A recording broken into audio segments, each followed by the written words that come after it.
And away we go. It is the Night Cap right here on BearcatJournal.com.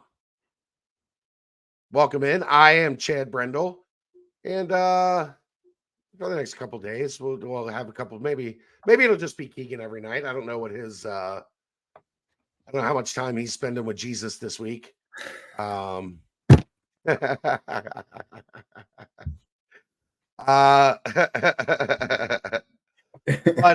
we'll still be around.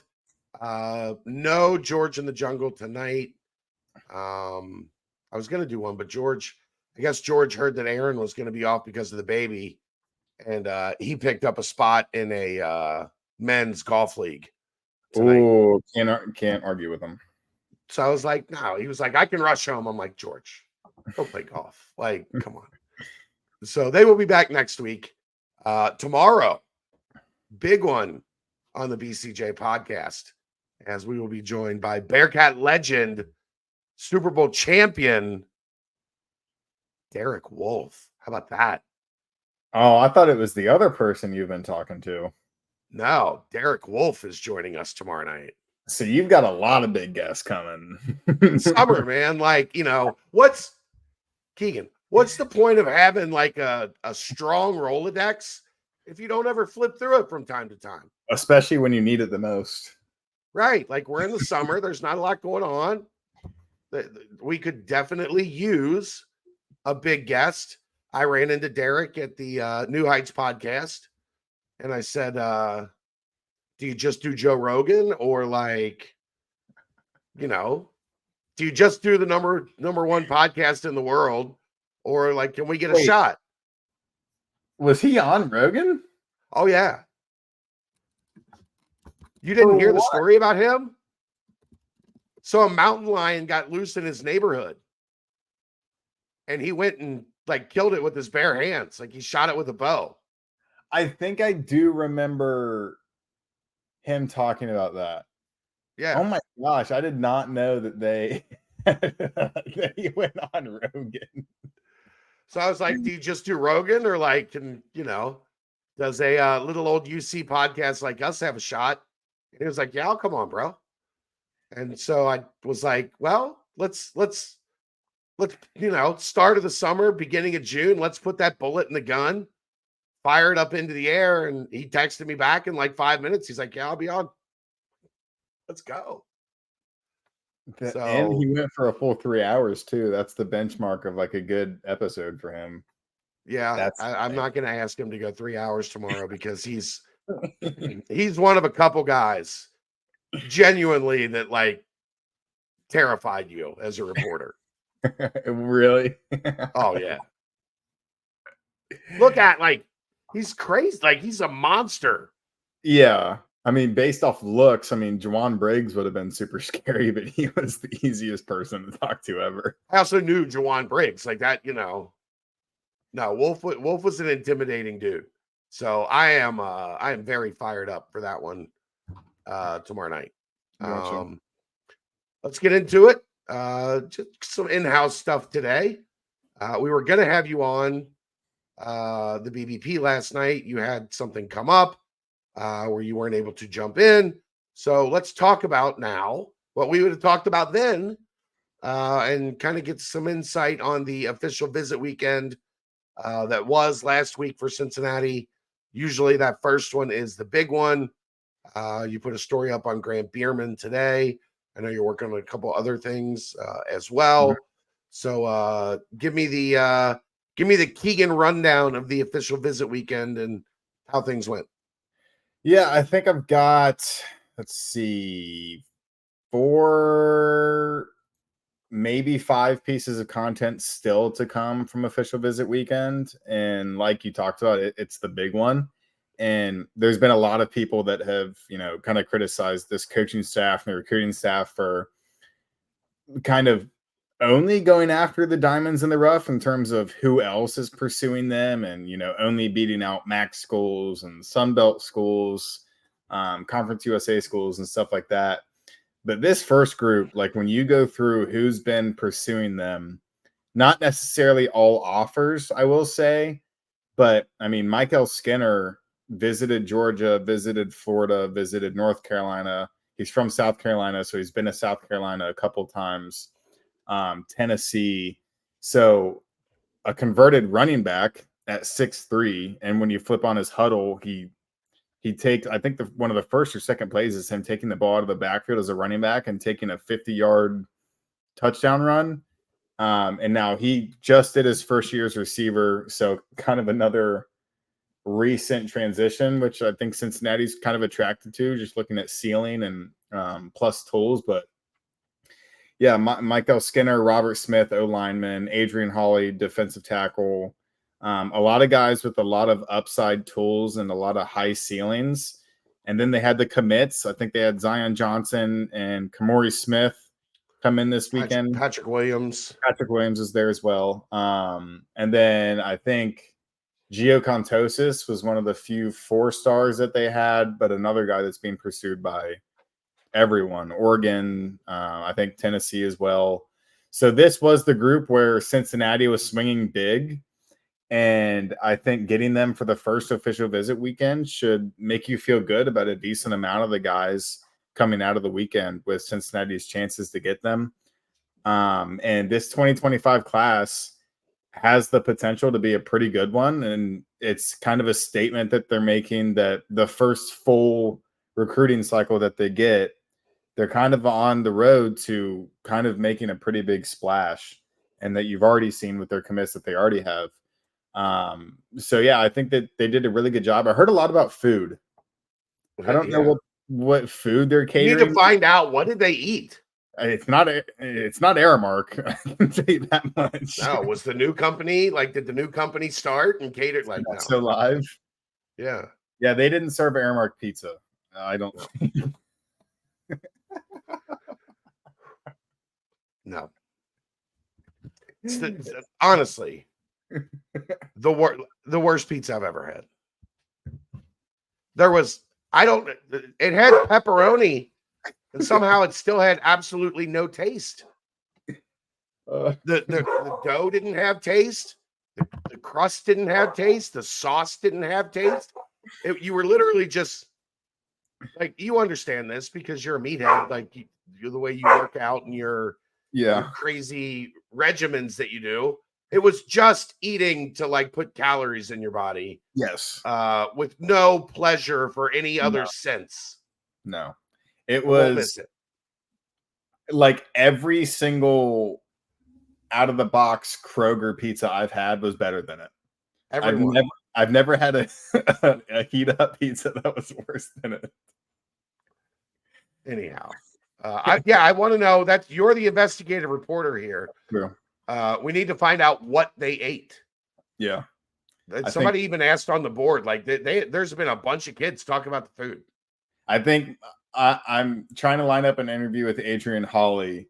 So I think when I talk to him, I'm just going to be like, hey, man, this is a weird question, but I'm curious because I've heard a lot. But what food did they have there that everyone was so enamored by? Yeah. But yeah, I mean, these things take a little longer now as we're settling into the new calendar and the way this stuff works. Another thing I think that's kind of important, kids can take however many official visits they want now. Like, there used to be a limit. You could only take 5. And I think that's kind of changed some of the perception on, like, taking official visits. Yeah. Because it's feeling like more kids are like, I'm going to take at least a couple to kind of feel this process out, which we'll see how we'll see where the trend settles. Because when we first started doing this summer, like July window, everybody was committing on that first visit across the country. And then last year it was a little, like, it had slowed down a little. And then this year it looks like it's maybe even slowing down a little more, because normally, like, these first 2 days, I've seen a couple nationally. I've seen a couple commitments, but it hasn't been like a flood of them like we had been getting for that first weekend, like, right away. Yeah. Adrian Hawley is planning on making his decision on June 25th. Yes. Grant Bierman VIP article. Don't want to give too much of it away, but he is planning to commit late June, early July after he wraps up his officials. So that late June into mid-July window, I think you could see a lot of commitments, especially from the guys that Cincinnati is monitoring after the first weekend of official visits. I think it could be the guys that are being recruited by more high major places can kind of compartmentalize better than people who might be waiting out just to see if they can get opportunities at better schools and just get the best opportunity. But, if you're being recruited by the big dogs, you can kind of know what you want and where you want to play. So, but yeah, so it's going to get busy here soon. And this is the exciting part of the summer. That's what I'll say. You got your first camp action in today. How was that? It was good. Some good DBs. I saw a few really good linebackers that were playing with a lot of intensity. And then I know a 2026 quarterback, Jacob Davis, who Cincinnati offered, I think at the end of last year, maybe early of 2024, was camping today. And then 4-star corner out of Florida was camping. And I think there's some 2027 QBs that are really good that are going to be there soon. So the camps are going to be something to monitor, because last year, that's when Mark Zachary really came on the radar. And it's when Grant Bierman really came on the radar. I think that's the thing is, it used to be that they were big for your upcoming recruiting class. Now it's almost the next class. Yeah. So the guys that are going to be juniors are going out and doing the camp circuit, and they're making those impressions. Yeah. Where schools are deciding, do we go, like, are we going to go early on this kid or not? Yeah. It is funny. And this is, it's kind of mean, but it's also self-deprecating to me, because I went to so many baseball camps when I was a kid. So I was one of these people, but it's funny to see like a 6'4" wide receiver who runs like a 4.5 go against like a kid that's probably not going to play Division I football, and he's like 5'8". Yeah. He just gets like dusted down the field. That was something that I'd be like, oh, these are camps. These are still like, it's to monitor, but a lot of it is resources. Yeah. I'll tell you a story off the air. I was going to make a joke, but I won't do it. Basketball, real quick, before we get done here. Team is all on campus. Everybody's here. And workouts started yesterday. They will continue on this week.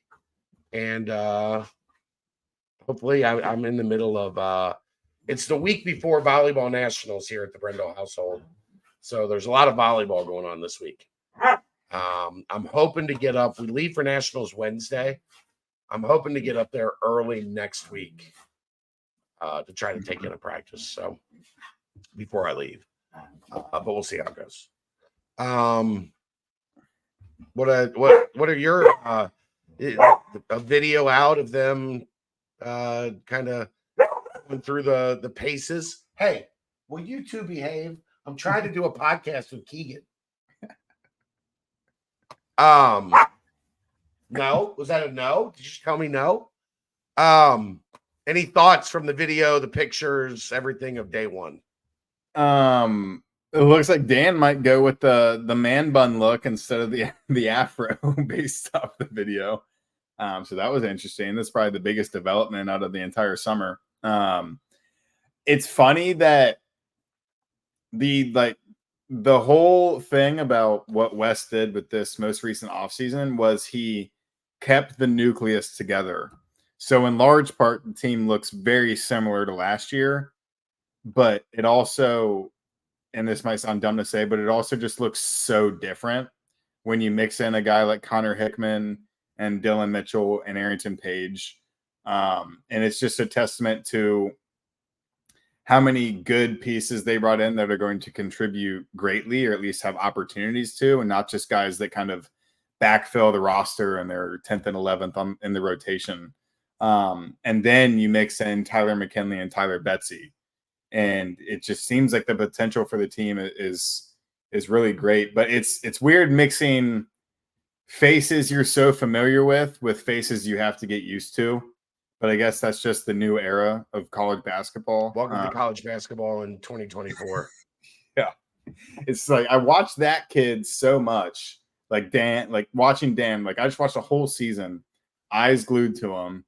And now I have to figure out how to watch and cover Dylan Mitchell, Connor Hickman, and Arrington Page in an efficient manner and kind of see how they tick and learn their playing style. And then how they're going to play with the guys who I've been so used to watching.